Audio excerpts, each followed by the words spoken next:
আপনার দলের সহযোদ্ধা সাংসদ সৌগত রায় তিনি বলছেন যাদবপুর বিশ্ববিদ্যালয়ের উপাচার্যের ভূমিকা নিয়ে প্রশ্ন তুলছেন যে ওকে সরিয়ে দেওয়া উচিত, প্রয়োজন হলে সরিয়ে দেওয়া উচিত, কারণ তার ভূমিকা কি ছিল, তার উপস্থিতিতে এটা হচ্ছে। না, উপাচার্যকে আমি খালি এটুকুই বলবো যে আমি ডিপার্টমেন্ট থেকে আমি বলবো, রিপোর্ট দিতে বলবো যে কি হয়েছে আপনি পুরো জানান। পুলিশ কিছুতেই, উনি আমার ডাকতে বলেছিলেন, পুলিশ ডাকতে কিছুতেই রাজি হয়নি। হ্যাঁ, আগের দিনও বলেছিলেন, সেদিনও বলেছিলেন। কিন্তু আমি উপাচার্যের কাছে জানতে চাই যে ইউনিভার্সিটি আপনার অভ্যন্তরীণ সুরক্ষা দল কোথায়, আপনার সিকিউরিটি এজেন্সি কোথায়, আপনার সিসিটিভি কোথায়, এবং আপনি ওই ইলেকশনের কনস্টিটিউশনটা আমাদের কাছে পাঠান। ইলেকশন করলে যদি আমরা তো করবো, কিন্তু যাদবপুর ইলেকশন যে কনস্টিটিউন্সি যে বইটা আছে, যে কনস্টিটিউশনটা, যে সংবিধানটা আছে, ওইটা আমাকে দেখতে হবে। উপাচার্যকে নিয়ে আমার বলার কিছু নেই। উপাচার্য কালকে কার্যত দিশেহারা বোধ করছিলেন, উনিও কালকে অসহায় বোধ করছিলেন, উনি কালকে শারীরিকভাবে প্রহিত হয়েছেন। ফলে সৌগত রায় যদি যেটা বলে থাকেন সেটা আমি বলছি না, উনিও কালকে যথেষ্ট বিপর্যস্ত ছিলেন। হ্যাঁ, উপাচার্য।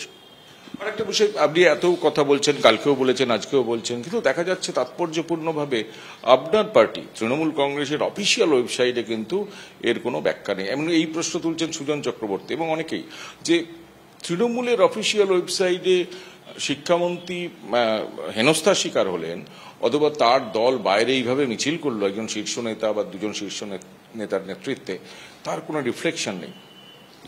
না, অফিসিয়াল ওয়েবসাইট পেজে কি লেখা হয়েছে বা কি যেন এক্স হ্যান্ডেলে কি লেখা হয়েছে আমি বলতে পারবো না। এটা সিপিএম এটা নিয়ে ভাবছে কেন? আমার সঙ্গে দলনেত্রী সবসময় যোগাযোগ আছে। দলনেত্রী আমি জানিয়েছি, পার্টি কালকে নিজে একটা এত বড় 7,000 মানুষের মিছিল করেছে, আগামী দিনে আমরা মিছিলের কর্মসূচি জানাবো। এখন এক্স হ্যান্ডেলে কি লেখা হলো বা না লেখা হলো সেটা নিয়ে আমার খুব বক্তব্য নেই। এটা নিশ্চয়ই কখনো আমার সঙ্গে সভাপতি সুব্রত বক্সির আজ সকালে কথা হয়েছে, উনি বললেন যে পার্টি পুরোটাই লক্ষ্য রাখছে, সময় মতো পার্টির দিক থেকে পুরোটাই জানাবে। অভিষেক বন্দ্যোপাধ্যায়কে জানিয়েছে? না, আমার সঙ্গে এখনো কথা হয়নি, আমি জানাবো ওকে। একটা হচ্ছে এসএফআই একটা চাঞ্চল্যকর অভিযোগ তুলছে যে আপনি যে গাড়িতে কাল বসেছিলেন বা আপনার সঙ্গে যে সমস্ত গাড়ি ছিল সেই গাড়ির ট্যাক্স দেওয়া বাকি, প্রথমত। দুই হচ্ছে তার পলিউশন ফেল। একটা বেআইনি গাড়ি রাজ্যের শিক্ষামন্ত্রী চড়ে বেড়াচ্ছেন এবং খুন করার চেষ্টা করছেন। আমি বলতে পারবো না। আমার কালকে যে গাড়িটি ছিল ট্রাভেল এজেন্টের থেকে নেওয়া গাড়ি। আমার যে রেগুলার সরকারি গাড়ি, এটা বিকাশ ভবন সরকারি গাড়ি বেশ কিছু ভাড়া নেয়। গাড়ি দেখুন, আমি আমার নিজের গাড়ি চড়ি না, সরকারি গাড়িই চড়ি।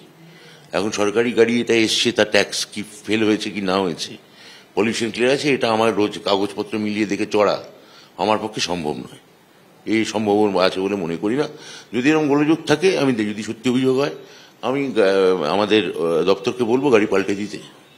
আর একটা অভিযোগ আসছে যে আপনাদের অধ্যাপক সংগঠনের একটা সভা, সেখানে অনেক বহিরাগত ঢুকেছেন। স্পেসিফিক্যালি এসএফআই ছবি দেখিয়ে বলছে আপনাদের তৃণমূল ছাত্র পরিষদের কোনো নেতা সে ঢুকেছেন। এমনকি অর্ঘ্য নন্দী, তিনি মধ্যমগ্রামের গুন্ডা বলে তাকে চিহ্নিত করছে এসএফআই, যাকে রতিন ঘোষের সঙ্গে দেখা যায়, তাকে পর্যন্ত কালকে দেখা গেছে। এখন তিনি আমাদের সঙ্গে ঢুকেছেন না কাদের সঙ্গে ঢুকেছেন? অধ্যাপকদের প্রথম কথা হচ্ছে যে 3,500 অধ্যাপক ছিলেন, প্রত্যেকের রেজিস্ট্রেশন নম্বর আছে, তাদের কাছে কুপন দেওয়া হয়েছে, তাদেরই ব্যাজ দেওয়া হয়েছে, এবং সেটা রেজিস্ট্রি করানো আছে, রেজিস্টার করানো আছে। ফলে তার বাইরে যদি কেউ ঢুকে থাকে, সেটা কার সঙ্গে ঢুকেছে, আমাদের সঙ্গে ঢুকেছে না অন্য কারোর সঙ্গে ঢুকেছে, সেটাও তো খতিয়ে দেখতে হবে, তাই না?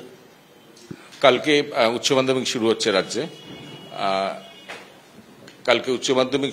রাজ্যে, এবং দেখা যাচ্ছে কালকেই কলেজ এবং বিশ্ববিদ্যালয় জুড়ে ছাত্র ধর্মঘট ডেকেছে এসএফআই।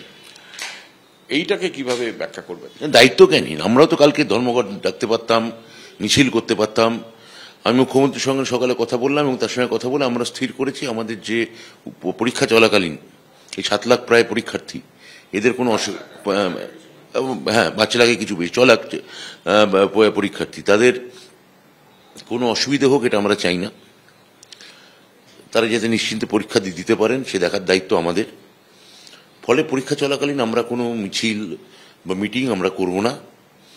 আমরা পরীক্ষা হয়ে যাওয়ার পর বিকেলের দিকে ছোট মিছিল করতে পারি, বিভিন্ন অধ্যাপকরা করতে চাইছেন, সারা রাজ্য জুড়েই করতে চাইছেন,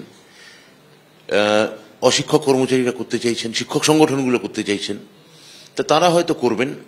কিন্তু সেন্ট্রাল মিছিল যেটা, অর্থাৎ যেটা পার্টি আমাকে সকালে আমার মন্ত্রী অরূপ বিশ্বাস বললেন যে পার্টি থেকে একটা যাদবপুর থেকে 8B বাস স্ট্যান্ড বা উল্টো মানে সরি যাদবপুর থানা থেকে 8B বাস স্ট্যান্ড ওখানে একটা মিছিল আমরা সেন্ট্রালি আমরা বিরাটভাবে করব এবং ওখানে মঞ্চ বেঁধে আমরা মিটিং করব যাদবপুর বিশ্ববিদ্যালয়ের উল্টো দিকে।